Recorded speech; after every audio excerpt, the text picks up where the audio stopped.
Team बनाइए और कुछ ही घंटों में बन जाइए करोड़पति। ये लाइनें आपने अक्सर सुनी होंगी। ऐसे एड्स अक्सर लोगों का ध्यान खींचते हैं। ऑनलाइन गेमिंग और फैंटेसी एप्स इस तरह के लालच देकर लोगों को आकर्षित करते हैं। कई लोग सपनों में करोड़पति बनने की चाह में अपनी मेहनत की कमाई इन एप्स पर लगाने लगते हैं और धीरे धीरे ऑनलाइन सट्टेबाजी के इस जाल में फंस जाते हैं। लेकिन अब सरकार ने इस पूरे खेल पर लगाम लगाने की दिशा में बड़ा कदम उठाया है। दरअसल कैबिनेट की मंजूरी के बाद संसद में promotion and regulation of online gaming bill 2025 पेश किया गया है, जहां इस बिल का मकसद साफ है, यानी कि ऑनलाइन गेमिंग में पैसों का लेन देन और भ्रामक विज्ञापनों पर रोक लगाना। यानी अब कोई भी ऐप अगर पैसे के लेन देन से जुड़ा गेम ऑफर करता है तो वो गैर कानूनी माना जाएगा और उसके खिलाफ सख्त कार्रवाई की जाएगी। बता दें कि केंद्रीय इलेक्ट्रॉनिक्स एवं सूचना प्रौद्योगिकी मंत्री अश्विनी वैष्णव ने बुधवार यानी कि आज विपक्ष के विरोध के बीच लोकसभा में online gaming promotion and regulatory bill 2025 पेश किया है। कैबिनेट ने मंगलवार को कथित तौर पर इस विधेयक को मंजूरी दे दी थी, जो कि मॉनेटरी कंपोनेंट वाले ऑनलाइन गेम पर पूरी तरह से प्रतिबंध लगाएगा। वहीं कैबिनेट ने कहा कि इस तरह के गेम बच्चों और युवाओं में लत के अलावा फाइनेंशियल नुकसान के कारण आत्महत्याओं को भी बढ़ावा देते हैं। खास बात तो ये है कि ऑनलाइन मनी गेमिंग सेवाएं प्रोवाइड कराने वालों को 3 साल की कैद या फिर 1 करोड़ का जुर्माना या दोनों की सजा का प्रावधान किया गया है। बिल के अनुसार ऐसे सभी ऑनलाइन प्लेटफॉर्म्स जिसमें पैसे से जुड़े गेम खेले जाते हैं उन पर बैन लगाया जाएगा।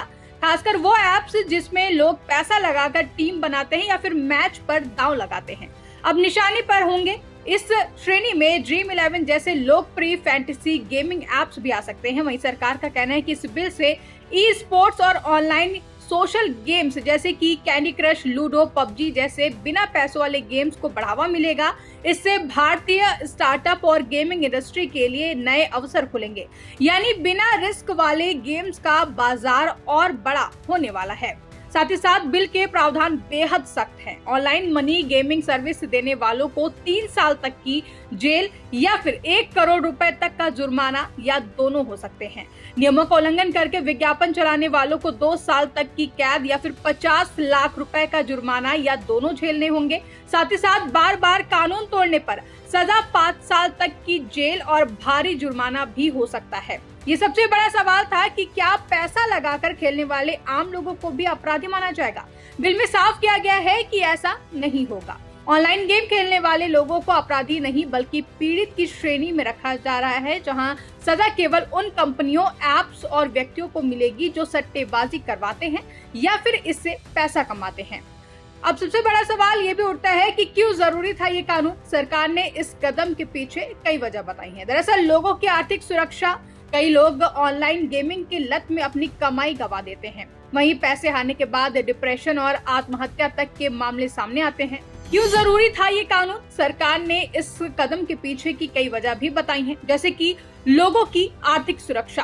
कई लोग ऑनलाइन गेमिंग की लत में अपनी कमाई गंवा देते हैं। मानसिक स्वास्थ्य, जैसे कि पैसे हारने के बाद डिप्रेशन और आत्महत्या तक के मामले सामने आए हैं। साथ ही साथ भ्रामक विज्ञापन, करोड़पति बनने के सपने दिखाकर युवाओं को गुमराह किया जाता है। अवैध गतिविधियां, ऑनलाइन मनी गेमिंग का इस्तेमाल मनी लॉन्ड्रिंग और अन्य गैर कानूनी कामों में भी किया जा रहा है। बिल पेश होने के बाद से ही सोशल मीडिया पर चर्चा तेज हो गई है कि ड्रीम 11 और ऐसे तमाम फैंटेसी गेमिंग एप्स का क्या होगा, क्योंकि इन एप्स में पैसा लगाकर टीम बनाई जाती है और ट्रांजैक्शन होता है। इसलिए संभावना बहुत ज्यादा है कि इस कानून के लागू होते ही ऐसे एप्स पर भी ताला लग जाएगा। कुल मिलाकर इस बिल का मकसद है लोगों को ऑनलाइन सट्टेबाजी की जाल से बचाना और गेमिंग इंडस्ट्री को एक सुरक्षित, स्वस्थ दिशा देना। लेकिन ये भी तय है कि इसके बाद ड्रीम 11 जैसे बड़े ऐप्स पर कड़ी कार्रवाई देखने को मिल सकती है। डेस्क रिपोर्ट, आज की खबर।